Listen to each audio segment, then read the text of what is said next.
سبانیتان باش سبێدە باش ڕۆژێکی باش دەست پێ بکەن ئەم ڕۆژ لەگەڵ هەڵاتنی خۆری ڕۆژێکی نوێ چانسێکی دیکەیە بۆی کە ئێمە بتوانین ژیان بکەین بتوانین ئەو ئامانجی هەمانە بەرەو ڕووی بڕۆین و ئەو ئاڕاستەی ئەمانەوێت ڕێ بکەین. بەرگە و بابەتی تایبەت و سەرنجڕاکێشمان بۆ ئێوە ئامادە کردووە لەگەڵمان بمێنەوە تا کۆتایی پرۆگرام تا بینەری هەموو ئەو بەرگە و بابەتانە بن. سەرتاش بە هەندێک لەو بابەتانە ئاشناتان دەکەم.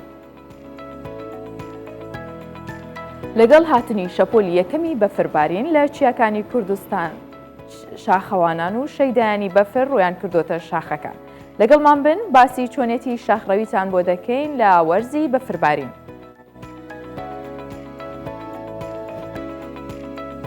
ئەمڕۆ یەکەم فستیڤاڵی نێودەوڵەتی ئەدەب لە سلێمانی دەست بە کارەکانی دەکات.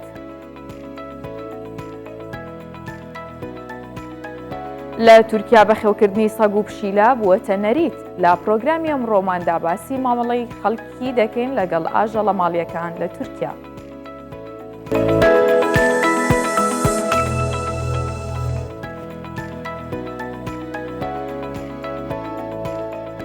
لە تورکیا پشیلە و سەگ و ئاژەڵە ماڵیەکانی دیکەش گرنگێکی تایبەتیان پێدرێت. بەشێکی هاوڵاتیانیش ئاژەڵی ماڵیان هەیە ئەو لە ڕۆژێکی ئاساییدا بەدەم پیاسەکردنەوە ئەتوانن بە دەیان جار ئەم گیان لە بەرانە ببینن و لەم راپۆرتەشدا باز لە چۆنێتی مامەڵەکردنی خەڵکیەکەین لەگەڵ ئاژەڵە ماڵیەکان و دوکاندارێکی تایبەتیش بە فرۆشتنی پێداویستەکانی ئاژەڵان لە تورکیاڵێ هەندێک کەس هێندە منداڵەکانی ئەوەندەی ئەو ئاژەڵانە خزمەتەکەن یاخود بڵین ئەوەندە خزمەتی منداڵەکانی خۆیان ناکەن.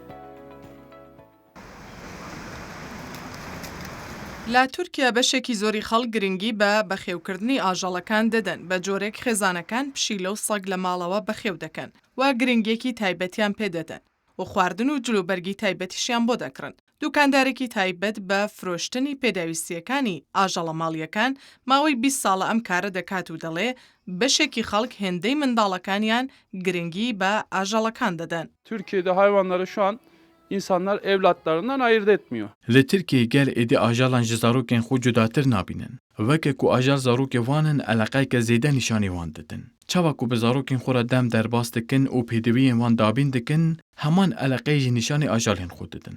Diwarê xwedîkirina ajalan da niha Tirkiye gelek serwext bûye. Heta pereyekî zêde jî xerc dikin bû ajalên xwe da ku pêdiviyên wan bikirin.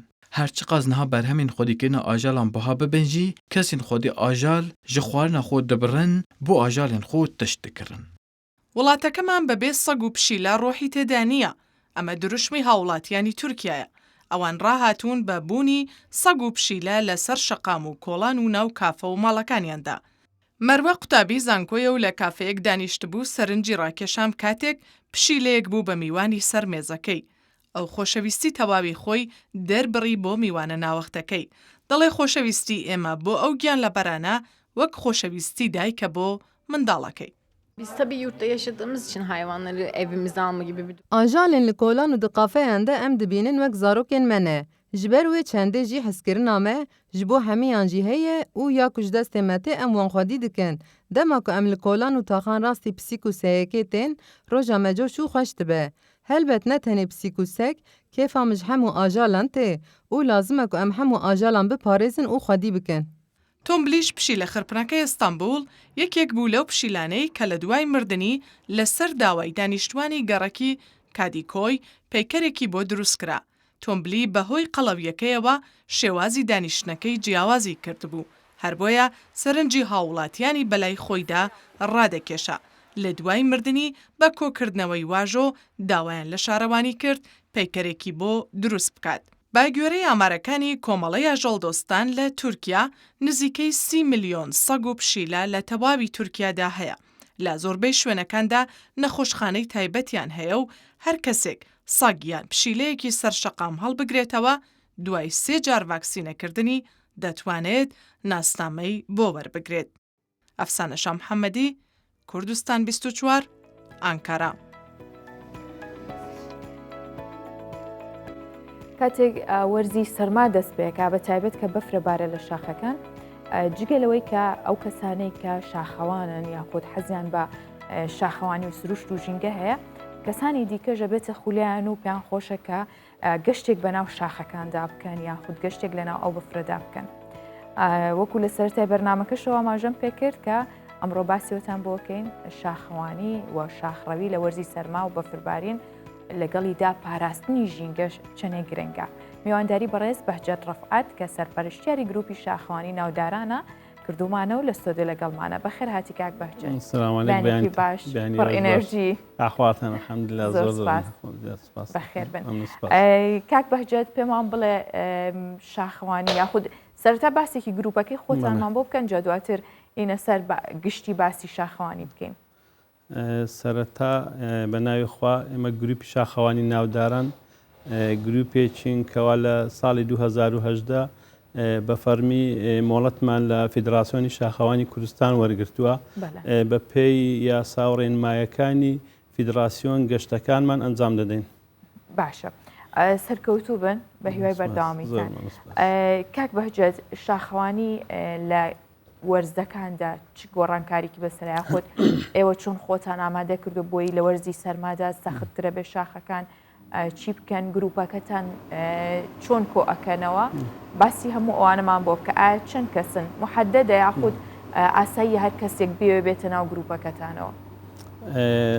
بەنسبەت پلانەکان برێن لە وڵاتان پلانی ساڵانەیان هەیە کەوا ئەوان بە پێی بەرنامەی خۆیان ساڵانە بەرنامەدا دەڕێژن مەسن ئەو ساڵانەکەەوە جێگایەکانیان دیاری کردیە مەسەن لە شاخەکان کەوا کاتەکەشیان دیاری کردیا بەس لە لای ئێمە بەڕاستی ناتانین ساڵانە بەرنامە دابنین لە بۆ گەشتەکانمان نسبەت ئەو کاتانێکەوە زیاتر برن لە وەرزی زستاندا چونکە بەڕاستی سنوورەکانی ئێمە زیاتر لەگەڵ ئەو دەوڵەتانەیە ینی بەخۆشتان دەزانن ینی باری ئەمنی لەو سنوورانە زۆر باش نییە لەبەر ئەو هۆیانە ئەمە ناتوانین پلانی ساڵانە دابنین زیاتر پلانی وەرزیمان هەیە.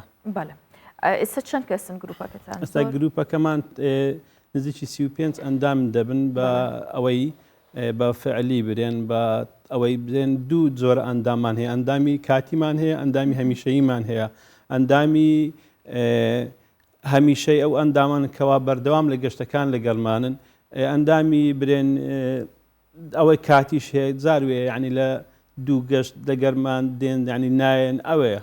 باشە بۆ گەشتێک گەگرتانەوە بڕۆن پێویستە کات چەند کەس زیاتر نەبن چەند کەس بن گرنگ نیەت چەندێک زۆر بن؟ خی برێن گەشت ئەوەی خۆی هەیە یاسا و ڕێسایی خۆی هەیەکەوە برێن ئەو شوێنێکەوە ئەو گەشتێکەوە سەخت بی بەڕاستی نابی لە سێ کەس کەمتر بی لە تقریبەن 12 کەسی زیاتر بی. باشە جگە لەو یاسا و ڕێسایی کە ئێستا باس کرد چی دیکە مەرجە بۆی کە ئەگەر گەشتێکی سەخت ئەنجام بن؟ گەشتێکی سەخت پێویستە و ئەندامە بەڕاستی سەرەتایی پێشتر خولی بینیبی خولی سەرەتایی بینیبی دوایی کەوا زۆر سەخت بی و زستان بەو کاتانە پێویستە خولی سربەفری بینیبی بە نسبەت برێن خولەکان زۆرن هەر یەک خول نییە دەبی بە چەندان خول تێدا بپەڕی خولی فریا گوزاری هەبی ببینی ئەو دەبینی خوانەخواتە لەو کاتانەدا حالەتە چی نەخوازرا و ڕوودەدە دەبی ئەو تیبە هەمووی خۆ عازر کردبی لە بۆ هەموو ڕووداوێک. تەمەەن تەندروستی ئەمانە تا چەند گرنگە بۆ ئەو گەشتانە؟ بەخوای تەمەەن هیچ کێشەک نییە ڕەگەز هیچ ئەوەک نییە بەڕاستی ینی هەتا لە گسکە بگرە هەتا گەورە ینی هەموو کەسێک توانای ئەوەی هەیە کەوا لە گەشتەکان بەشداربی بەس دەبی لەو گەشتانە بەڕاستی لەو خولانەی دیتبی ینی ئەمەش کەسی شارە زامان لەگەرە جاروێ هەندێک میوانمان دێ ئەو میوانە ئەگەر بەو شێوەش نەبی عین دەتوانین بیگەینە ئەو جێی مەبەست و ئامەد. باشە ئەم کەرستانی کە هێناوتە چی و چیە گەر پێمان بڵێ یاخود چەندێک پێویستە شاخەوانێک یاخود کەسێک کە ئەوێت ئەگەر خۆشی بەردەوام ئەندامێکی کارا و سابت نەبێت بتوانێت کە ئەچێتە گەشتێکی شاخەوانی ئەو کەرستانەی پێبێت. سەرەتا برێن سەرەتایین شت پێڵاو زۆر میهمە لە بۆ شاخەوانی هەر وەرزەک دەبی جلوبەرگ و پێڵاو جیایە مەسەن لە وەرزی هاوین لەگەر وەرزی زستان جیایە ینی جلوبەرگ و پێڵاو و کەرستەکانی مەسەلەن ئێستا خێمەمان هەیە خێمەکەمان برێن 4 وەرزە دەتانی لە بۆ هەر 4 وەرز بەکاری بینی دووبەرە ینی مەسەلەن دەتانی بیکەیە بەهار بیکەیە زستان بیکەیە بەهار و پاییز ینی لە بۆ هەر 4 وەرزەکە دەبی ئەو خێمەمان دەبی لا هەوێ باشە ئەو پێڵاوانەی کە باسیەکەی ئەبێ چۆن بێ بۆ وەرزی زستان لە بۆ مەسەلەن دەبی نیوپوتێک بێ مادەکەشی برێن هەر پێراوەک برێن کۆمپانیە کە پێیرێن ڤیبرا ئەوە لە بنیتی نووسرایە مەسەلەن جۆرەکەشی دەبی ئەوەی گۆرتێکس بی مادەکە ئەو مادەیان نییە پیشانمان بن لامە گۆرتێکسە مادەکە ئەگەر هاوکاران یارمەتیمان بن بۆمان بێنن بووی چونکە زۆر گرنگە پێم بە پێڵاو لە پێکردن بۆ کاتی شاخەوانی بە تایبەت شاخەکانی کوردستان کە کاتی بەفربارین هێندەی دیکە سەخت دەبێت وێنەکانی سەر شاشەکەش گەشتەکانی گروپی شاخەوانی ناودارانە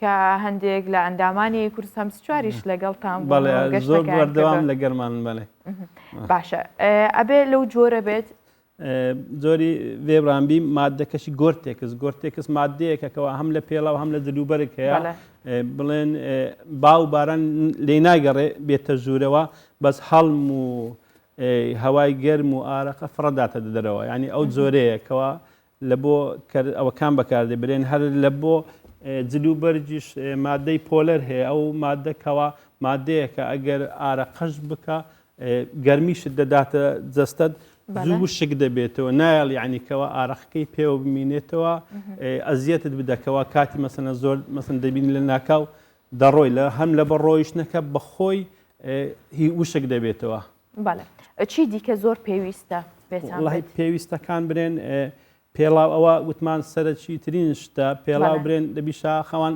دەبی دوو دڵی هەیە دڵی کەمیەوێ دڵی دووەمی پێڵاوەکەیتی بەڕاستی یانەگە پێڵاوەکەت مەزبوط نەبی و ئەو بەکەل ئەو گەشتەنێ نابی بەکاربینێ دووەمیش باتۆمەکان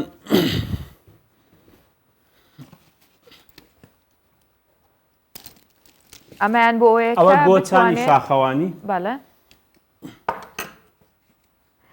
بفەرمی تێرۆ بۆی ئەوە چیاندار بینین باشە کاک بەهجەت ئەم کەرستانە بۆ کەسێک بۆ نمونەگەر بێوێت بڕاتە شاخەوانی قورس نابێ بووی بەنسبەت کەرستەکان بەخۆی لە شاخەوانی قەبارەی بچووک و چێشی کەم فەرموو پێویستەکە هەموو ئەمانە هەبێت زۆر پێویستە بەڵێ بڵێن ئەوە باتۆمەکەیە گۆچانی شاخەوانی پێ دەڵێن بەڵێ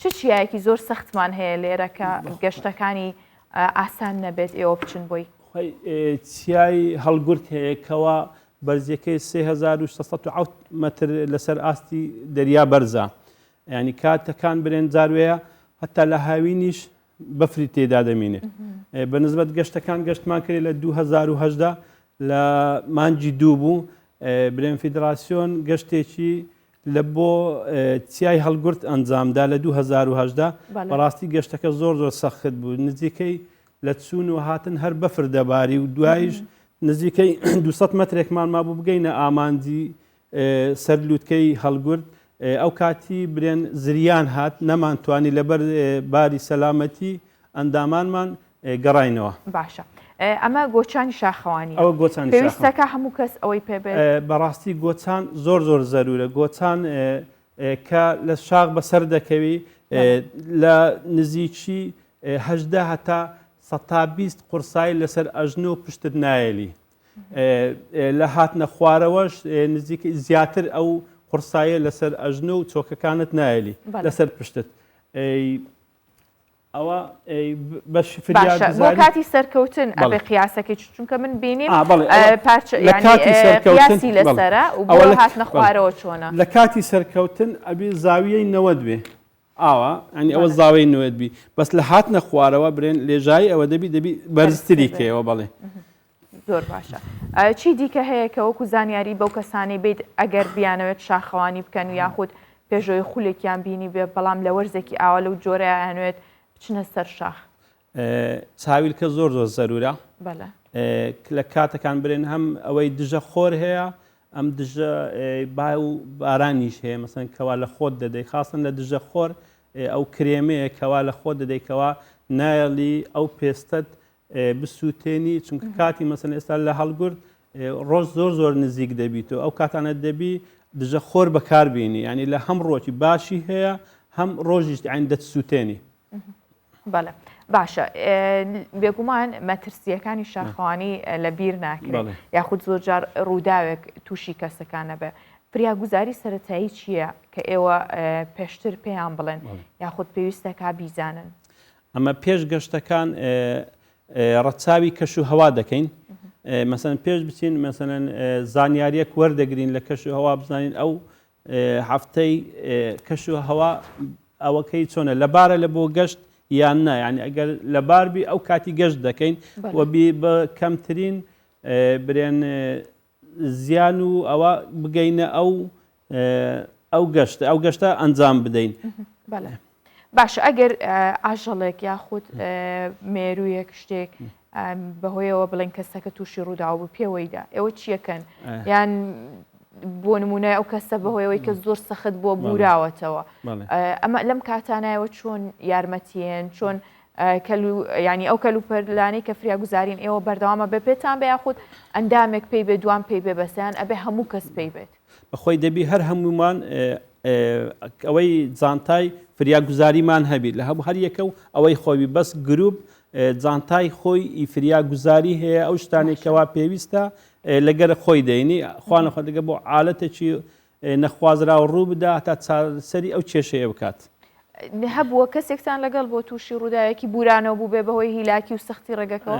بەڵێ مەسەن ئەمە پێش گەشتەکان بەو کەسانە دەرێنکەوە گەشت دەکەین کەوا باری تەندروستی چۆنە زەختی هەیە سوکەری هەیە مەسەرەن ئەو شتانێ ئەگەر ئەو نەخۆشیانە درێژخایانەی هەبێ پێویستە ئەشیای خۆی لەگەر بێنی مەسەرەن بەپێی ئەو کەسە گەشتەکەی بکەین چکە زۆر جار هەیە ئەوەی نخۆشی دڵی هەیە بەڕاستی ڕێنادا کەوا گەشتێکی سەخت و زۆر دژوار بکات چونکە زۆر تەئسیری لێ دەکە ناتوانی ئەو گەشتەی ئەنجام بدە. باشە زۆر کەس لەوانەیە پێی وابێ گەر جلێکی زۆر گەرم لە بەرکەی بۆ شاخەوانیە بێت یاخود جلەکانە بێت چۆن بێت جگەلەوەی کە باست کرد ئەبێ مادەکی چۆن بێ ئاکرێ و کەسە زۆر بترسێلەوەی جل زۆر لە بەرکە؟ بەنسبەت خاستن بە زستان بەڕاستی ئیوە نییان کەوا جل زۆر لە بەرکەی ئەوەمان هەیە وەکو بە جەنابتم گوت فامیلەمان هەیە پۆلەرە مادەکەی قەمسەلەشمان هەیە پەڕی ئەوەی دەرێنێکەوە لە چەند دەرەجە لە ژێر سفربی تەئسیر لەو کەسە ناکە قەبارەکەی بچووکە و کێشەکەشی زۆر ینی کەمە. ئەز دەکەم نیشتانتان دەین ئەگەر ئەوە بی ئەگەر هاوکارانمان یارمەتیمان بن بۆمان دەرکەن لە ناو جانتاکە بفەرموو. کاک بەهجەت هەموو هەفتەیە گەچن یاخود چۆنە کاتی گەشتەکانتان؟ بەرنامەی گەشتەکانمان بە زۆری لە هەینی و لە شەموان و لە ڕۆژەکانی پشووە. باڵە ئەم ماوەیە کە بە فرباری زیاتر نەبوو خواستی ئەوەی کە خەڵک حەزی پێبێت و بێت بەڕاستی کاتەکان بە من ینی لە بەهار و ئەوە زیاتر خەلک لەبەر ئەو دیمەنە سەرنجڕاکێشەکانە بەڵێ ئەوەش ترمزی چای باش ئەبێ لە گەشتەکانتان ئەمێنەوە بووە ڕوویداوە چەند ڕۆژێک بەردەوام بمێنەوە بڕۆنە شوێنی زۆر گەشتمان هەیە دوو جۆرە گەشتمان هەیە گەشتی یەک ڕۆژیمان هەیە گەشتی شەومانەوەمان هەیە لەگەر دوو ڕۆژ ینی کەرستەی یەک ڕۆژی جیایە مەسەن ئەوە جانتایەکەیتی ئەوە کۆڵە پشتەکەیتی ئەو کۆڵە ڕۆژێک ئەوە لە بۆ ڕۆژێک کە دەتوانی کەوا لە بۆ ڕۆژێک بەڵام لە بۆ شەومانەوە ئەبی لە نزیکی ئەوە کێشی جانتایەکان بە لترە ینی مەسەن ئەوە 40 لترێکە 35 لترە بەس ئی شەومانەوە 7 لترە ینی ئەوە ئەوەکەی بەو جۆرە عسێب بە لتر عسێب دەکرێت ینی ئەوە قیاسی خۆیتی ستانداردی. جا پێم وابێ ئەوەنە جلتشتان زۆرە پێچێتە باشە ئەمە هێناو بەڵێ بەڵێ ئەوە برێن ئەوە قەمسەلەکەیە پەڕە ینی بەخواوەکەی ستانداردی هەیە چەند وەز کێشەکەی زۆر کەمە و بەڵام ئەوەش دەکرێتەوە زۆر گەرمیش زۆر بکوتیش دەکرێتەوە باشە ئەمانە ئەبێ هەموو کەس پێی بێت ئەو بارگرانی نییە ئەو هەموو شتیا خودت لەبەرەوەی کە نیشانی ئێمەی بیت زۆرترین کەرەستەتان هێناوە ئەوە چیسە خەوەکەیە ئەمە بۆ ئەو کاتێنەوە ئەو شەوماوەنەوە ئەوەی بەڕاستی شەومانەوەی هەبی پێویستە چیسە خەو لەگەر خۆی بێنێ بەڵێ نێوە چیسە باشە ئەوەیەکەوە دەچێ ناوێ ئەوەی خۆی هەیە قیاسی خۆی هەیەکەوە لە بۆ چەند دەرەجە لە ژێر سفر لە ناوی بخەوی هیچ خەوێکی سراحەتی احتیاجی باشە کاک بەهجەت با باسێکی ژینگە پارێزیش بکەین لەگەڵەوەی کە گەشتێکی شاخەوانی ئەنجامەدرێت تا چەند پابەند دەبن بە پاراستنی ژینگە یاخود بە خزمەتکردنی ژینگە لەلایەکی دیکەوە بۆ نمونە ئێستا لەم وەرزەدا ئەو گیان لە بەرانی کە لە ناو بەفرەکەدان باڵندەکان زۆر برسیەمێنەوە ئێوە بیرتان لەوە کردوتەوە کە ئەوانیش بپارێزن و خزمەتیان بکەن سەرەتا پێشی برێن ئەمە شاخەوان بین دەبی ژینگە پارێزی بین ڕاستە ژینگە پارێزی زۆر گرنگە ینی بە نسبەت ئەو سروشتە جوانێکەوا دەچی دەبی بە هەموو شێوەیەک بیپارێزی مەسەلەن کەوا ژینگە پارێزی زۆرجار هەر ئەوە نیە تو بچیت مەسەلەن دەبە ئاوەکە فڕە دەدەی یان شتێکە دەشێوێنی بەڕاستی بێدەنجی و هێمنی ئەوە ژینگە پارێزیە چونکە ئەو تەیر و ئەو باڵندانەی کەوا لەوەیە کەوا تو دەچێت ناو سروشت لە بۆ ئەوەی بەڕاستی جەوەک بگۆڕی یانێ دەچێت ناو سروشت ئەخوایە ئەو شتانێک کەوا لە ناو شار دەیکەی دەبی هەمووی لەوێ بەجێبێری دەبی ببیە کەسێکی سروشتی بەڵێ هیچ شتێکی واتان هەیە پرۆژێکتان هەیە کە خزمەتی و باڵندانە بۆ نمونە دانیان بۆ بەرن شتێکی واتان لە ئارە ینی نییە بۆم گەشتانەتان وەڵا ئەوەمان هەیە لە گەشتەکانیشمان یادی گروپمان هەبووە زیاتریش گەشتەکان کەوا دەچین دانەوێڵە لەگەر خۆمان دەبینە ئەو شوێنانەی کەوا باڵندەکان دێن لەوانەیە ئەوەی چی پێ دەڵێنکەوە ئەو شوێنانێک کەوا وشکە ساڵی هەبێ ئەو نەگەنە ئەوانە ئەمە زیاتر دانەوێڵیان لە بۆ دەبین وەزە هەیە هەر گروپێک شتێک دەکە گروپێک هێستا شتێکی جوانی کردووە ئاو دادنێ بە شێوەیەکەوە ئاوەکە بمێنێتەوە تا ماوەیەک هەر زاری بچی ئاوەکە لە ناو دەبەکە بکاتەوە و ئەوەی باڵندەکان چێژی لێ ببینن. بەڵێ کاک بەهجەت ڕەفعەت زۆر سپاس بۆی کە ئەمڕۆ میوانی بەیانی 24 بووی خۆشحاڵ بووین و سپاس بۆ ئەرکتان کێشا و خۆشحاڵ بووین بەڕاستی سپاسان دەکەینکەوە ئێوە ئەمەتان ئەو شاخەوانیەتان لە بۆ ئەو خەڵکی کوردستان کەوا پێناسە کرد زۆر گرنگە بەڕاستی مەسەنکەوە هەر کەسێک بێوێ گەشت بکە لە گەشتەکان پێویستە ڕێنماییەکان جێبەجێ بکە چکە ئەمە پێشی گەشت بکەین ئەو کەسەی کەوات بێ گەشت هەندێک ڕێنمایی هەیە دەیدەینێ ئەو کاتی دەرێن بە گوێری ئەو ڕێنمایە دەبی لەگەڵمان گەشت بکەین لەوە زیاتر لە بۆ سەلامەتیوی بۆ پاراستنی خۆی ڕاستە زۆر سپاس بەخێر هاتن خۆشحاڵ بین دەستان خۆش زیاتر سپاس.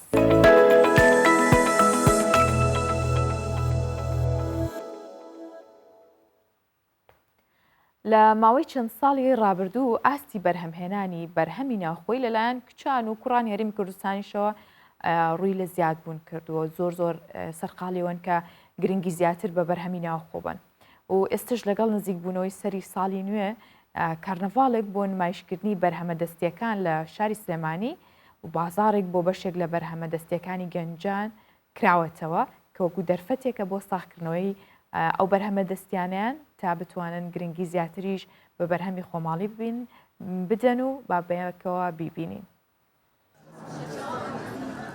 کەرنەڤاڵێکی بچووکیان بۆ نمایشکردن و بە بازارکردنی ئەو کەلوپەلانەیان ڕێخستووە کە لە کارکردنی ئەم ساڵیاندا بەرهەمیان هێناوە.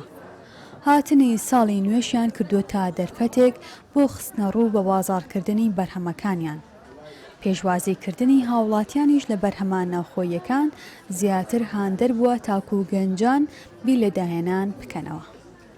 من و مجموعەیەک براندی کوردیتر بەشداری ئیڤێنتە جوانەمان کردووە و کە بتوانین بەرهەمەکانمان نمایشکەین کە لە کۆی ئەو ساڵە دروستمان کردو و لەم بازاڕە کە لەسەری ساڵایە بتوانین بەرهەمەکانمان نمایشکەین و خەڵک لە پێشەوە بتوانێت ببینێت و پێی ئاشنا بێت کە بەشداریان بازاڕاناکەین ئەتوانین مشتری لە پێشەوە ببینین کە بزانین حەز بەچی ئەکا حەز بەچی ناکا و هەروەها ئەتوانین ئەمە بەکاربێنین بۆ ساڵی داهاتوو کە مجموعەیە بەرهەمی جوانتر نمایشکەین و ئێستا ئەبینین کە خەڵک زۆر پشتگیری براندی کوردی ئەکات و پێخۆشەکە تاقی بکاتەوە.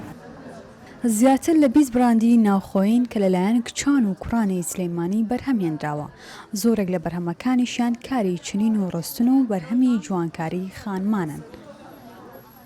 شۆنم بە بەرهەمی مۆم بەشداری کردووە. بە ڕەنگ و ستایلی جیاواز مۆمی دروست کردووە.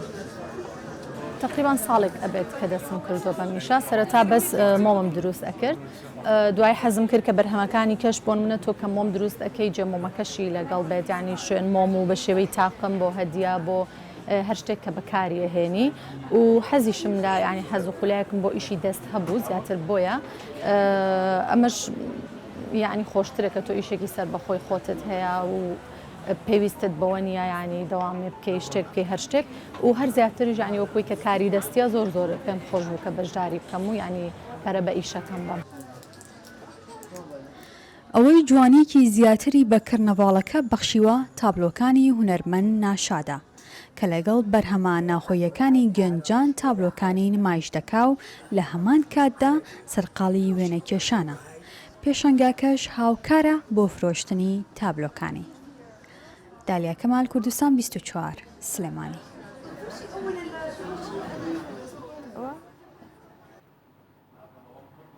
هاوکاری و دابینکردنی پێداویستیەکان بۆ زیان لێکەوتوانی لافاوەکەی هەولێر بەردەوامە و دەستگای خێرخوازی بارزانیش لە ماوەی زیاتر لە هەفتەیەکدا پێداویستی و خۆراک و گەرمکەرەوەی بۆ نزیکی 3000 خێزان دابین کردووە.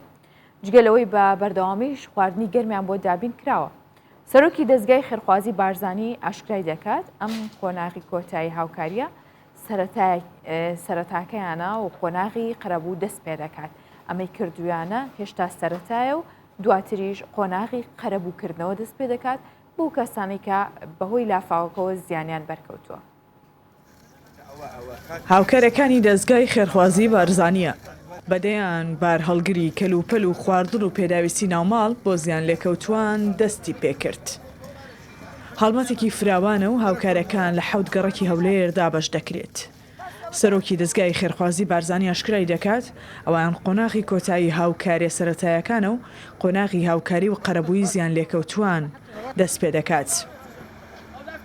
ئێمە بە 3 قۆناغ دەستمان پێکرد یەکەمیان پاکردنەوەی ماڵەکان و گەیاندنی هاوکاریە سەرەتاکانی وەکو خۆراک و دواتر تۆمارکردنی زیانمەندان ئەمە هەمووی بە هاوبەشی بووە لەگەڵ هەوەندی هەماهەنگی خەیرانەکانی هەولێر و ئەمڕۆژ دیسان کۆمەڵێک ڕێکخرا و کەسایەتی تر بەشدار بوونە لەو هاوکاری و چالاکیانەی کە دەستگای خێرخوازی بارزانی ئەنجامی داوە.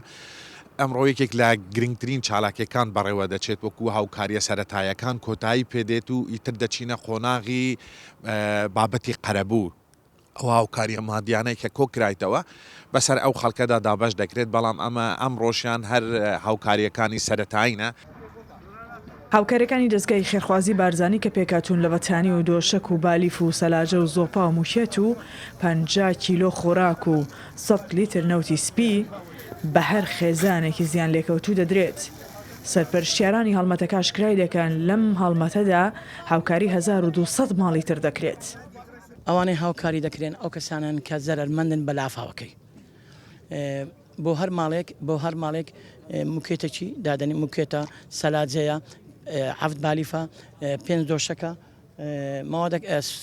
سۆبەیە ئەرزاقە بۆ هەر ماڵێکە یعنی پێداویستی کاملی ماڵەکەیە ئەو هاوکاریانەمان هێناون وەکو دۆشەگە بەتانیەیە مافورە بالیفە هەروەها زۆپە و پارسەلی خۆراکە لەو بڕواایدان کەەوە بتوانین جێگرەوەیکی باشبی بۆ هەر چەندە بە مقارڕنی بۆ ئەو مەوادێک کە لە دەستیانداوە بەڵام جێگرەوەی باش دەبیت بۆ کاتی ئێستا بۆ ئەمڕۆ لە گەڕەکەەکانی بنەسلاوە تاقتاق کوشتەپا هەروەها گەڕەکی ژیان ئەمڕۆ تیمەکانی دەستگای خێرخوازی بارزانانی دابەش بوون هەروەها تا ئاخیر خێزان کەما بێتن ئێمە بە ئەشکی خۆمان دەزانینکەوە ئەم پێداویستانیان بۆ دابین بکەین. زیاتر لە هەفتەیەکە دەستگای خێرخوازی بارزانی هاوکاری هاوڵاتیان و زیان لێکەوتوانی لافاوەکەی هەولێر دەکات. لە ماوەی ئەم هەفتەیەدا نزیکەی 3000 خێزان بە بەردەوامی پێداویستی ناوماڵ و خۆراک و گەرمکەرەوەیان بۆ دابین کراوە. حکوومەت یارێمی کوردستانیش لە ڕێگەی پارێزگای هەولێرەوە لیژنەیەکی تایبەتی پێکێناوە بۆ خەمڵانی زیانەکان و دەست دەکرێت بە قەرەبووکردنەوەیان بە پێی و توانایی لە بەردەست حکوومەتدایە و ئەو هاوکاریانەشی کە کۆکراونەتەوە. ڕێناز سەعالی کوردستان 24 هەولێر. ئەمڕۆ یەکەم فستیڤاڵی نێودەوڵەتی ئەدەب لە سلێمانی دەست بەکارەکان یەکات کە بۆ یەکەم جارم فستیڤاڵە بکرێ. وەزارەتی ڕۆشنبیری و لەوانی حکوومەت یارێمی کوردستانیش یەکەم فستیڤاڵی نێودەوڵەتی ئەدەب لە سلێمانی ڕێکەخات و ئامانجیش لە فستیڤاڵەکە بەرزڕاگرتنی پێگەی ئەدەبە لە سلێمانی وەک مەڵبەندێکی گەورەی کولتوری و پایتەختی ڕۆشنبیری کە تێیدا نووسەران توێژەرانی ناوخۆ و دەریشەوە بە پێشکەشکردنی چەندین بابەت و لێکۆڵینەوە لە بواری ڕۆمان و چیرۆک و شانۆ هۆنراوە و مێژووی ئەدەب بەشداریە بن. فستیڤاڵەکە لەمڕۆ دەست پێکات و 3 ڕۆژیش بەردەوامە بێت.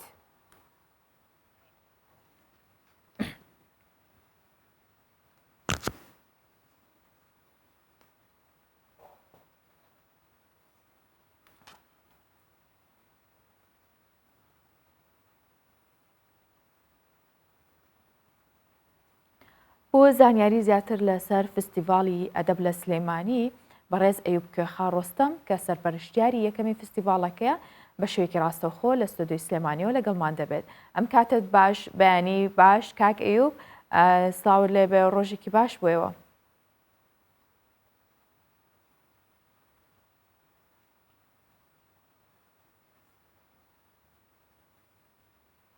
کاک ئەیوب پێدەچێت هێشتا پەیوەندیەکەم وەرنەگیرابێت دەنگی من باش نەچێتە لای کاک ئەیوب. ئەم فستیڤاڵەکە بۆ یەکەم جارە لە سلێمانی بکرێ و فستیڤاڵێکی نێودەوڵەتیشە.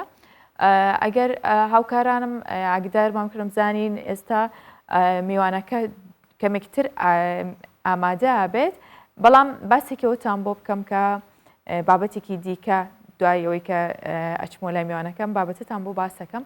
ناسا بەهێزترین تەلسکۆپ جیهانی ڕەوانەی بۆشایی ئاسمان کرد کە بڕیارە تەلسکۆپی جێمس وێب وەڵامی چەندین پرسیار بداتەوە کە تاکو ئێستاش مرۆڤایەتی پێوە سەرقاڵن.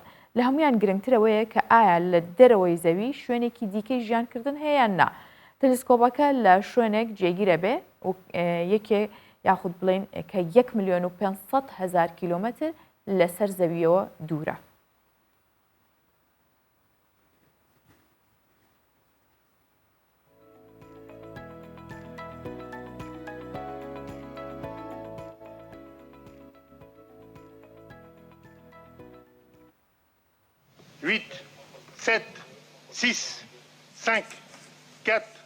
دوای 30 ساڵ چاوەڕوانی ڕەوانەی بۆشایی ئاسمان کرا. بڕیارە ئەو تەلسکۆپە کاریگەری لەسەر زانست و بۆچوونەکان و بەگشتی تێروانینی مرۆڤایەتی لەسەر کائیناتدا بنێت. ناسا لە گویانی فەڕەنسا تەلسکۆپی جەیمز وێبی ڕەوانەی بۆشایی ئاسمان کرد. ئەو تەلسکۆپە جێگای تەلسکۆپی بۆشایی هابل دەگرێتەوە کە نزیکەی 10 میلیارد دۆلاری تێدا خرج کرابوو.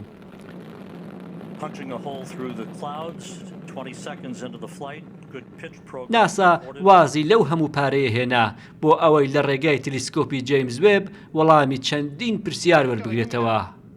تەلسکۆپەکە دەیەوێت سەرچاوی ئەو ڕووداوانە بدۆزێتەوە کە 13 میلیارد و 500 میلیۆن ساڵ لەمەوە پێش ڕوویان داوە. جەیمز وێب دەیەوێت بزانێ ئەستێرەکان چۆن دروست بوونە. ئایا بوونەوەری ئاسمانی هەن و لەوانەش گرنگتر ئایا لە دەرەوەی زەوی شوێنێکی دیکە هەیە کە بۆ ژیان بگونجێت؟ ناسا بۆ وەرگرتنەوەی ئەو وەڵامانە تلیسکۆپی جیمز وێبی بۆ بنکەیەکی ئاسمانی نردووە کە 1,500,000 کیلۆمەتر لە زەوی دوورە. لە شوێنێک جێگیر دەبێت کە لەسەر و بۆشایی ئاسمانیش چاو لە هەسارەکان و یەکەم ئەستێرەکان دەکا. تلیسکۆپەکە ئاوێنەیەکی 6 متری پێوەیە کە توانای ئەوەی هەیە تیشکی کۆنترین ئەستێرەکانیش بدۆزێتەوە. لەوانەش سەرسوور هێنەرتر ئەوەیە تلیسکۆپی هابل بە دەوری زەویدا دەسوڕا، بەڵام ئەم جارەیان جیمز وێب بە دەوری خۆردا دەسوڕێت و بەسەر زەوی و مانگ و خۆردا زاڵ دەبێت. شارەزایان دەڵێن دەبێت چاوەڕێی هەندێک بەڵگە وەڵام لەو تلیسکۆپە بکەین کە ڕەنگە تێروانینی مرۆڤایەتی بەرامبەر بەخۆی و جیهانی کائیناتیش بگۆڕێت. هاوشێوەی شار و شارۆچکەکانی دیکەی هەرێمی کوردستان کریستیانەکانی زاخۆ لە کەش و هەوایکی ئارامدا ڕەسمی جشنی لەدایکبوونی حەزرەتی مەسیحیان بەرزڕاگرت. وەک کللتوری پێکەوەژیانیش مسلمانانی زاخۆ بەشداربوون لە مەراسیمی جشنی لەدایکبوونی حەزرەتی مەسیح و ئەو جژنیان لە کریستیانەکانیش پیرۆز کرد.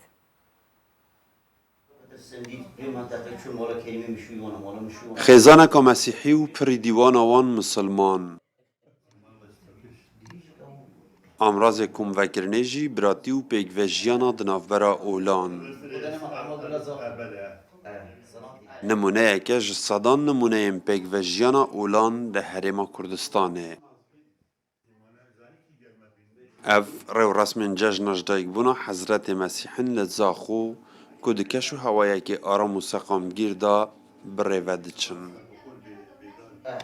پیروزباهی همی مروی خواب جماعتی خواب و مسیحی دنیای همی و تایباتی کردستانی پیروز کم و والله ام تقریبا انا میجام هندی تدبیر من تکلیام القل برای می بسلمانن چه فرق جدایی من ندیده حتی نو تقریبا اما هندی تصاب و صالح يعني اما محبت ما زیاده تر دبد فيك وجهنا ما خوشته دبد و جام داخواست ان شاء الله خودی هر بو ما به الدوسا الفيدافري و لسر آسته إداري و ميري و حزبيجي همي لايك بجداري رو رسمن ججناش دايك بنا حضرت مسيح بينو بپیامن خوين جدا اف ججن لوان پیروز کرن. به هالكفتة ام پیروز بایا كريستيانين جهاني و عراقي و هريما كردستاني طيبتي سنوري إدارة سر بخوي ازاخوت كن هفي دارين اف ججنه بتا ججنه خير و خوشي و بركتي و آوداني و آرامي سنوري إدارة سر بخوي ازاخو والهمی کردستانه هیوی دارین کو اف ایکرد نامه بتا جه هنده کو برکت کبتا پلاته مدا عيدا حمي مسيحي وحمي بصورة عامة كردستاني بجناوان جناوان بيروز بد وإن شاء الله دا خازما أوا أف ججنا بتا ججنا كيا بيك فجياني ويا خوشي الكردستاني بيك إن شاء الله ji pêkvejiyan û yeksaniya di navbera hemîneteva û Olan Herêma Kurdistanê bûye penageheka aram û ciwan. Hemî layek helkeft û bûneyên xwe yên neteweyî û ayînî digerin û beşdarî xweşî û nexweşiyên êkdû dibin beyda biran.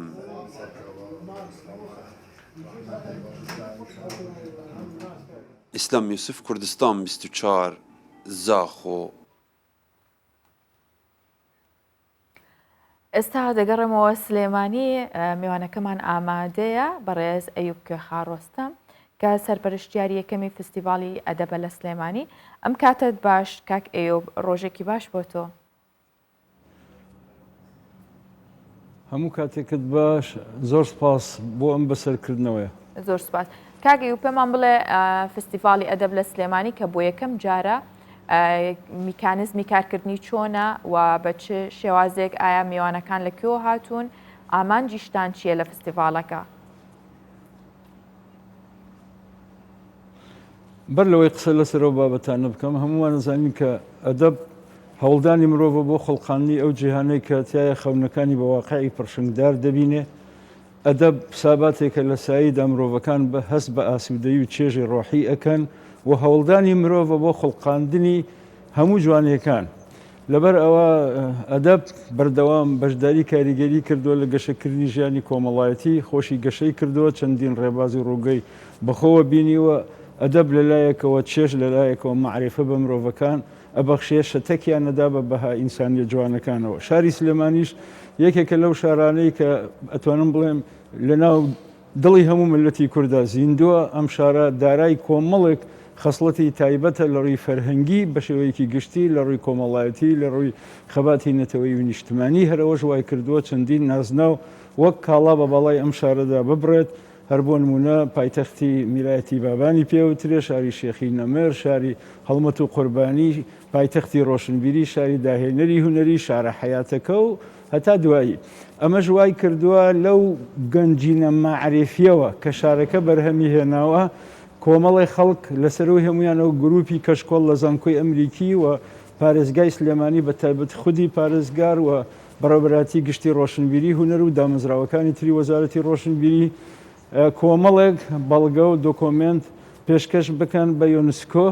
یۆنسکۆش لە ساڵی 2019 نازناوی شاری داهێنەری هونەری بە سلێمانی بەخشی، ئەوەش وای کرد کە بچێتە ناو لیستی 246 شار لە دنیا کە مەشهورن بە شاری داهێنەر لە بوارەکانی ڕۆشنبیری بە شێوەیەکی گشتی و لە بوارەکانی هونەری تەنانەت کولتور و هەندێک دابوونەریتی کۆمەڵایەتیش.